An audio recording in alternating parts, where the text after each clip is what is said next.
rehearsal, and action.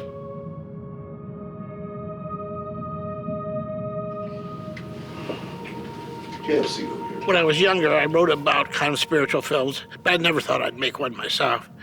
And then I was having dinner with Pavel Pawlowski, the Polish director who did Ida, that won the Academy Award 2 years ago. And I left that dinner and I said, it's time. It's time for you to write one of these scripts. I've decided to keep a journal, not in a word program or digital file, but in longhand, writing every word out so that every inflection of penmanship, every word chosen, scratched out, revised, is recorded.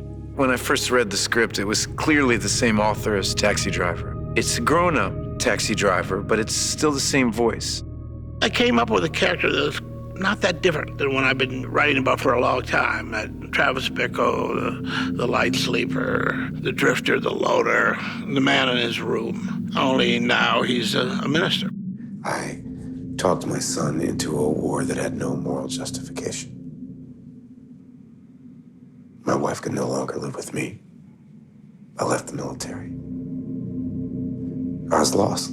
You write as a writer. You write character, theme, dialogue, plot. And then you come at it visually and you look at this material you've written and say, how can I bring this to life? How can I visualize this? And then a whole new process begins. And I had a number of films I was referencing, films from the 60s, European films, Bergman, Bresson, and so forth. But then, I had to make it my own. It's a very different kind of style. It's a very static style. I don't move the camera, I don't pan, I don't dolly. It's very composed.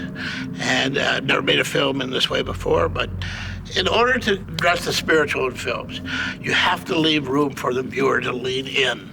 You can't do it all for them. You can't tell them how to feel. So how are you? Oh, I'm fine. No, really. Even a pastor needs a pastor. Anybody who says they haven't made a bad film hasn't made many films. Some of them don't work, and some of them work much better than you expect, and some of them are validated by history in a way that you didn't expect. To be around somebody that has the amount of experience that Paul does and still has that fire, it's been a great luxury. He's clearly a fully realized artist, and that's the position I'm in. I just want to be working with people like that.